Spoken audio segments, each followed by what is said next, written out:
Assalamualaikum warahmatullahi wabarakatuh.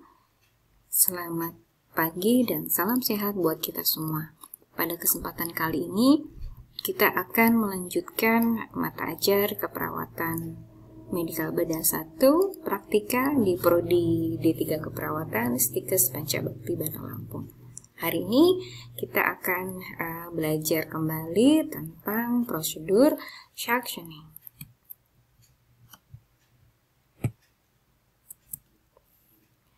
Suction secara definisi merupakan salah satu cara untuk membersihkan jalan nafas yang mengalami hambatan.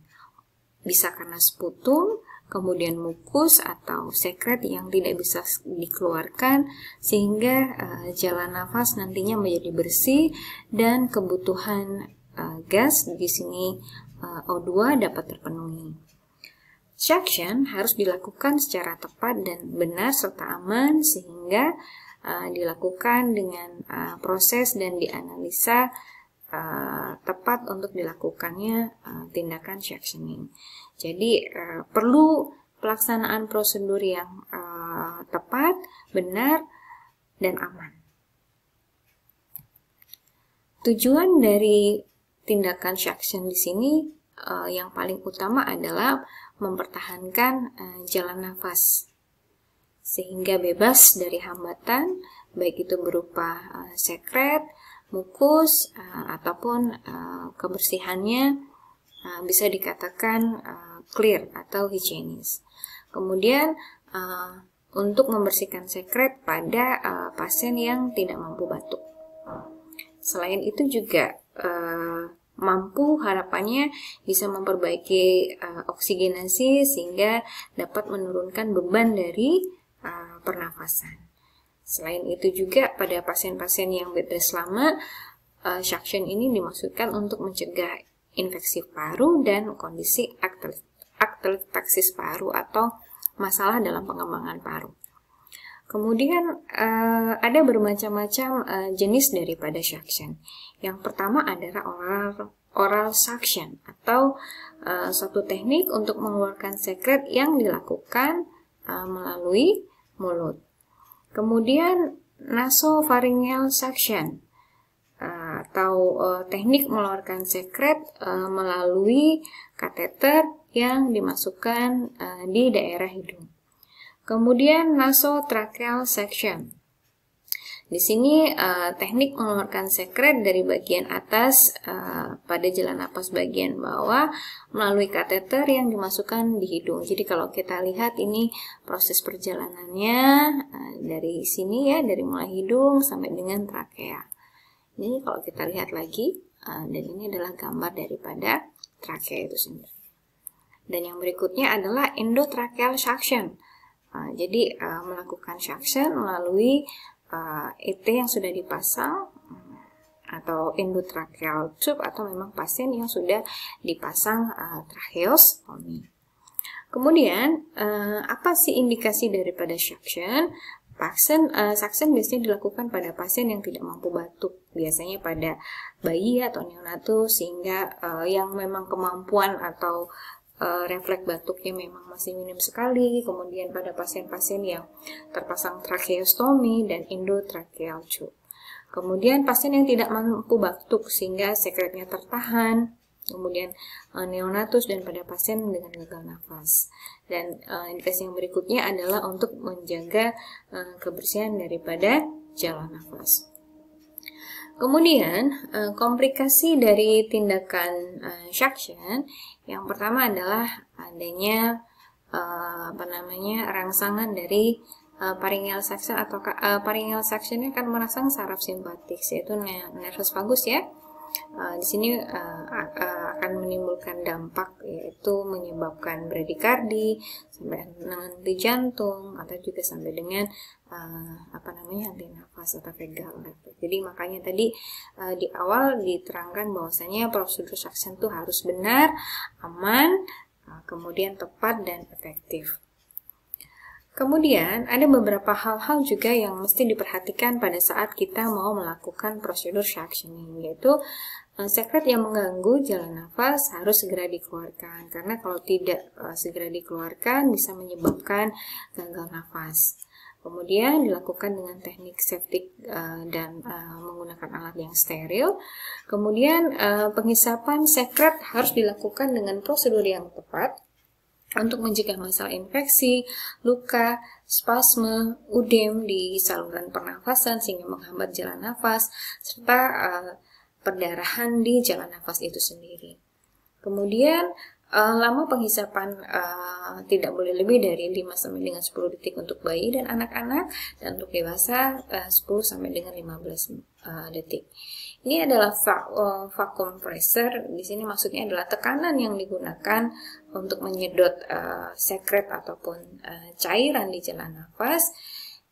Ini adalah frekuensi pada anak-anak ya, bayi 60 sampai 100, pada bayi 100 sampai dengan 120, pada anak-anak 100, pada orang dewasa sekitar 120 sampai dengan 200 mm untuk pressure-nya.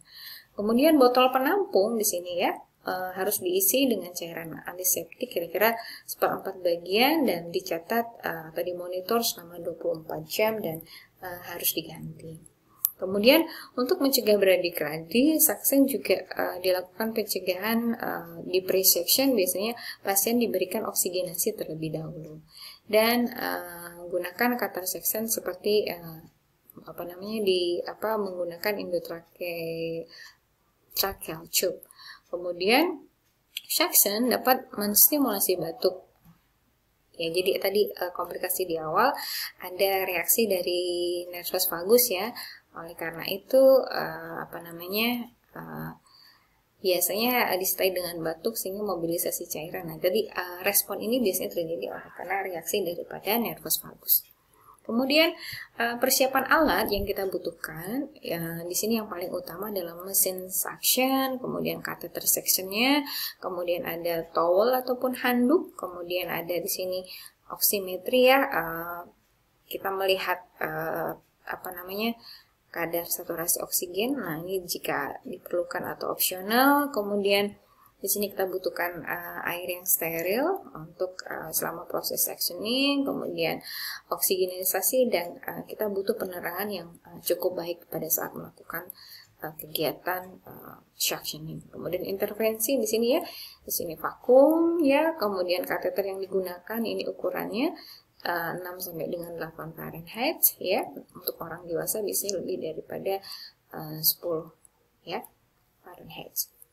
Kemudian diameter kateter ya biasanya panjang diameternya 50% dari diameter jalan nafas. Jadi jangan sampai memberikan suction pun itu bisa menyumbat jalan nafas.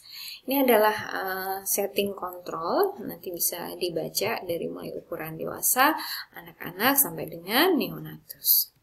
Kemudian prosedurnya tetap di awal kita harus menjelaskan prosedur kepada pasien, meletakkan alat-alat, pasien diposisikan dalam posisi Fowler yaitu membentuk sudut 45 sampai dengan 90 derajat ya, sesuai dengan kebutuhan. Cuci tangan, kemudian hidupkan mesin, kemudian ukur kateter dari hidung sampai dengan telinga ya, kemudian lakukan prosedur suctioning dengan tepat, benar dan aman. Ya, ini cara melakukan dari hidung, hubungkan dengan penghisap, berikan pelicin ya, masukkan kateter melalui lubang hidung, kemudian memberikan tekanan ya, kemudian bersihkan kateter ya dengan larutan steril, kemudian berikan oksigen pada pasien dan lakukan penghisapan lendir jika diperlukan. Kemudian ini kalau dari mulut ya, kemudian sama secara prinsip menghubungkan, memasukkan kateter ya. Kalau kateter memang ada yang sebagian dari logam karena takutnya nanti digigit saat pasien bereaksi pada saat nervus vagusnya terangsang. Hindari mata dari percikan sekret, kemudian bersihkan kateter logam ya, kemudian berikan oksigen pada pasien pada saat sebelum ataupun setelah dilakukan prosedur suctioning. Kemudian frekuensi penghisapan biasanya dilakukan tiap 2 jam jika diperlukan, atau setelah itu bisa dilakukan chest fisioterapi ya. Kemudian hal-hal yang mungkin dilaporkan apabila saat memasukkan kateter kita mengalami kesulitan.